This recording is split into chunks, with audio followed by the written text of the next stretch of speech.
Olá pessoal, eu me chamo Elizabeth Mustafa, sou estudiosa de História, Filosofia e Espiritualidade. E estamos estudando o livro da Santa Teresa d'Ávila, O Castelo Interior, as Moradas do Castelo Interior, que eu já desenvolvi com vocês anteriormente, as primeiras, as segundas, as terceiras e as quartas moradas.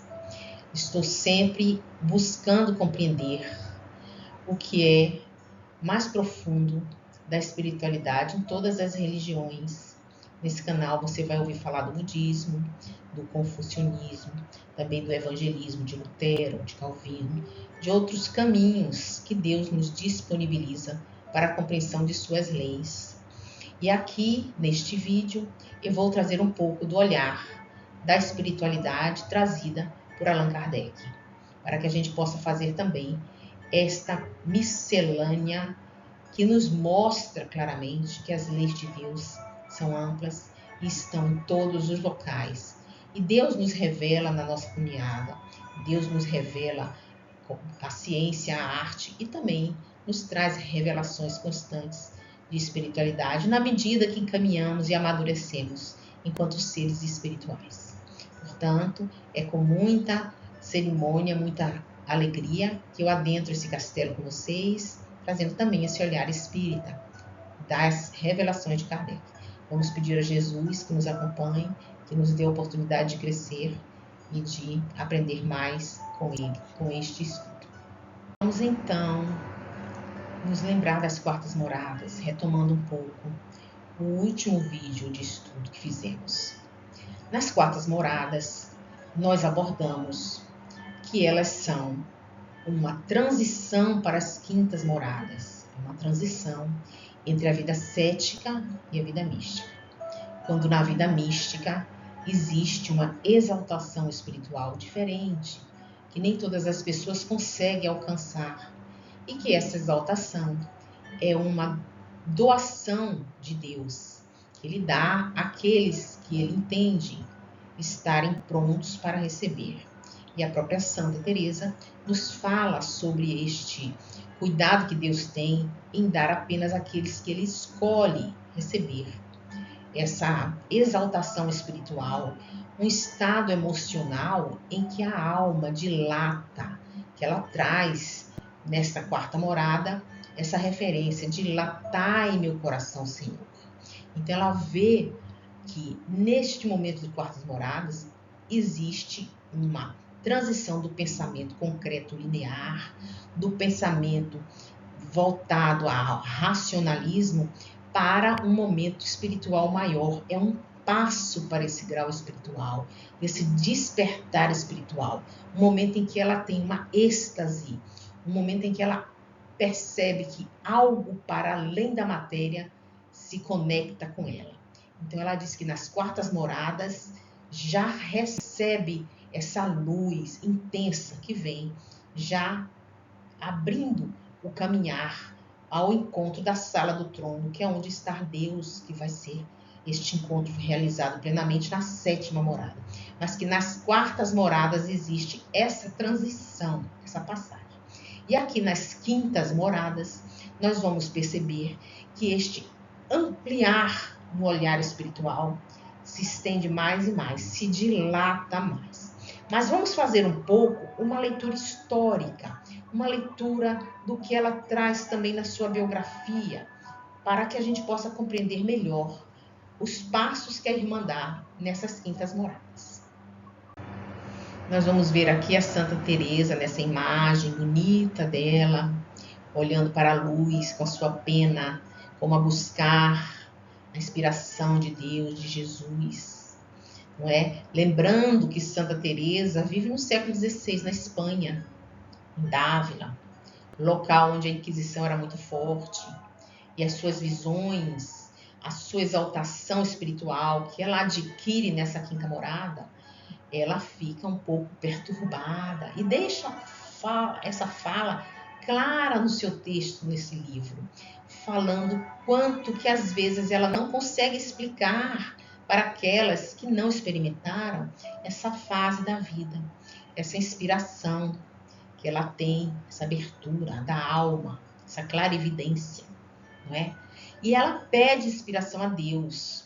Ela pede, Senhor, mostra o caminho para o tesouro escondido em nós. Quer dizer, ela pede inspiração para caminhar rumo a Jesus, rumo ao encontro. Esse encontro que está lá na sala do trono, na 7ª morada. E que na 5ª morada já começa a iluminar o caminho. Já começa a abrir essa possibilidade de encontro. Ela fala que muitos serão chamados e poucos são os escolhidos. Mostrando para nós que nessa 5ª morada poucos adentrarão, porque poucos estarão prontos para esse momento de claridade, esse momento de plena consciência que vai se adentrando à medida que caminha para o centro do castelo. Vamos lembrar que essa irmã, ela sofreu Inquisição, e ela recomenda para as pessoas para que peça a Deus que esse caminho seja aberto à compreensão. Aqui ela fala que nesta 5ª morada é preciso morrer para o mundo e viver para Deus. Que a alegria que ela sente quando está tocada por Deus, a alegria que ela sente nesse momento de exaltação, de clarividência, nesse momento de abertura do céu para que ela possa olhar um pouco ali dentro, ela tem um contentamento tão grande que é impossível comparar com os prazeres mundanos. Então a alegria de estar ali é tão profunda, tão grande, que ela tem vontade de morrer para viver para Deus. Então ela já vive ali esse êxtase de um momento de espiritualidade maior que muitas pessoas têm quando estão em estado de transição para a morte, como é descrito em vários livros, inclusive o livro de Ernesto Bozano, A Crise da Morte. Ele fala como as pessoas que estão próximas a morrer, aquelas que são virtuosas, estão próximas a morrer, e descreve uma alegria fantástica nessa transição. Então ela já percebe a vida espiritual para aqueles que são justos, aqueles que estão em conexão com Jesus, com Deus, na paz, na consciência plena, já experimenta nessa morada, nesse momento de exaltação.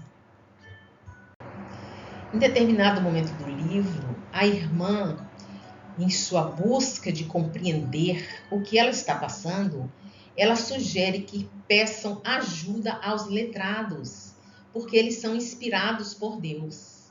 E aqui eu trago essa referência da revelação de Kardec, que vai acontecer no século XIX, 3 séculos depois da Madre Teresa.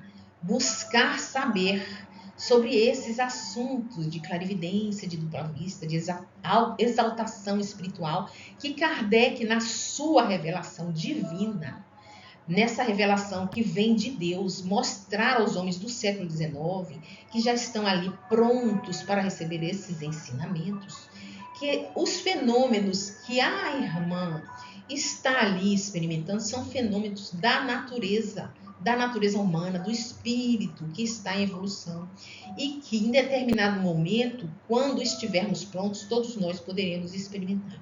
Mas é preciso estar em conexão divina, como a irmã Teresa está.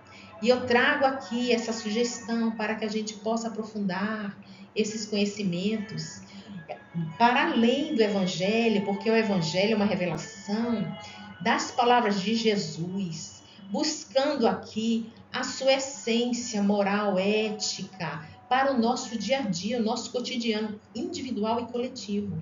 A sugestão do Evangelho por Kardec tem esta perspectiva, traz essa dimensão espiritual mais pura, mais voltada àquele cristianismo primitivo que se perdeu na caminhada da história muitas vezes por interesses políticos, por interesses daqueles que estavam apenas nessa dimensão ainda materialista, apesar de conhecer as letras do Evangelho de Jesus. Nós trazemos aqui.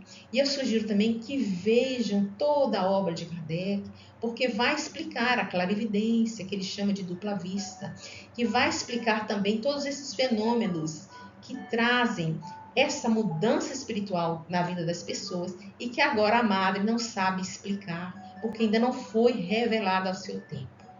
Inclusive, ela mesma coloca neste mesmo trecho que não julguem os sensitivos, como que ela diz assim, às vezes nós julgamos de forma errônea. Não julguem os sensitivos. Eles têm também esse despertar espiritual. E nós não somos ainda capazes de compreender.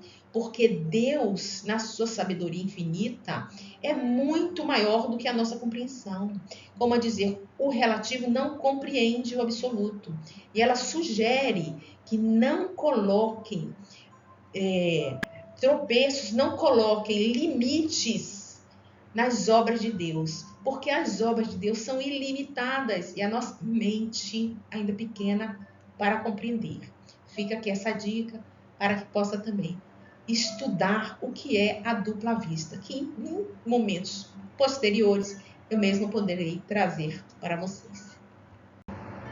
E eu fiz especialmente esse slide que fala, não duvides dos poderes de Deus. Nós, pequenos, ainda não podemos julgar que o nosso irmão, que está tendo movimentos de clarividência, até de mediunidade, porque clarividência e mediunidade são diferentes. A mediunidade é quando o espírito interfere na comunicação, quando o espírito interfere naquele movimento que está acontecendo ali com uma pessoa que está encarnada. E a clarividência é como se abrisse um portal, é como se o corpo astral saísse um pouco do corpo físico e pudesse, com toda a sua luz, toda a sua grandeza, enxergar o que está fora. Passa-me a impressão de que esse é o caso da irmã. Ela tem esta possibilidade de sair um pouco do corpo, enxergar o que está fora do corpo material. Em determinado momento de transe, ela percebe para além do que todos nós vimos, porque ela já está mais desprendida da matéria, ela já está mais conectada com Deus. E é por isso que ela consegue se desligar momentaneamente e ter essas visões maravilhosas, magníficas que ela tem. E ela fala que Deus abre as portas das faculdades e dos sentidos. Isso é independente do grau de instrução, são palavras dela. E ela traz aqui que muitas pessoas que nem são católicas, que nem são religiosas, têm também essa possibilidade, essa sensibilidade. São sensitivos que estão em toda parte e que ela afirma no seu livro aqui, Nas Quintas Moradas. Esse livro é repleto de metáforas para a significação do renascer em Cristo. Ela traz a metáfora do bicho da seda, ela traz das sementes, ela traz a metáfora das folhas de amoreira. No bicho da seda, ela fala assim, é preciso matar o verme para que a mariposa alada sobreviva. É preciso construir um casulo de morada de Deus em nós. E ela vai trazendo o bicho da seda como essa referência da construção desse casulo para habitar com Cristo e que aquele verme vai morrer. O verme são as nossas mesquinhez, os nossos egoísmos, não é? As nossas dificuldades de convívio com as pessoas difíceis, que é preciso fazer o verme morrer, esse verme que atormenta a nossa alma, que nos faz pequenos, que nos faz incapazes de voar. Ela traz esse bicho da seda com essa metáfora, traz também as sementes, como a música que diz, a semente tem que morrer para germinar. A semente que recebe o lodo, a semente que recebe o adubo e transforma numa árvore que devolve flores, que devolve frutos. É assim que ela fala nessa quinta morada, nessa passagem. E é preciso também ver, quando ela fala as folhas das amoreiras que caem todas e parece que ela vai morrer, que ela está definhando, que fica só os galhos secos e no outro momento as folhas voltam, revivem e trazem os frutos. Então ela precisa dizer para nós que a metáfora do renascer é matar o verme, é matar aquilo que nós trazemos de ruim para avançar e termos essa experiência maravilhosa com Deus. Então, nessa morada é preciso matar o verme, doar-se. E ela traz também profundamente essa reflexão de doar-se ao próximo, matar o indivíduo para doar-se ao próximo. Matar o ego, como dizem lá os hinduístas, o Mahatma Gandhi, não é? O Mahatma Gandhi traz uma reflexão muito bonita que é ser solitário com Deus e solidário com os homens. Então, esse encontro com Deus profundo é quando você se entrega a Deus e você se doa para o mundo, se doa para ajudar o próximo. Traz essa reflexão, mate o verme para doar-se. Maravilhosa essa fala da irmã, que nos traz também, não é? O Mahatma Gandhi, que provavelmente a gente pode até colocá-lo nessa morada, talvez, porque também não se pode colocar a gente numa morada só, porque nós estamos transitando, às vezes transitamos pelos corredores, às vezes voltamos às antigas moradas, nesse vai e volta da reflexão espiritual que se dá em vários ciclos evolutivos, aspirais. Nós estamos sempre evoluindo nesse aspiral de retorno a um determinado ponto, às vezes, para fazermos nova reflexão. E aqui ele vai falando, doar-se é matar o verme interior. E vou fechando agora este vídeo, porque senão ele fica muito longo. Apesar de que existem mais informações e profundas informações que devem ser abordadas sobre as quintas moradas, e que eu vou fazer um segundo vídeo para continuar esse. Deixando aqui essa reflexão maravilhosa para que todos nós possamos pensar, possamos nos doar mais a Deus, nos doar mais ao próximo, matando o verme que existe em nós. Pedindo a Jesus sempre misericórdia, sempre que nos cuide, nos mostre o caminho. E se você gostou do vídeo, curte, compartilha, comenta para que possamos crescer juntos. E não se esqueça, se inscreve no canal. Muito obrigada.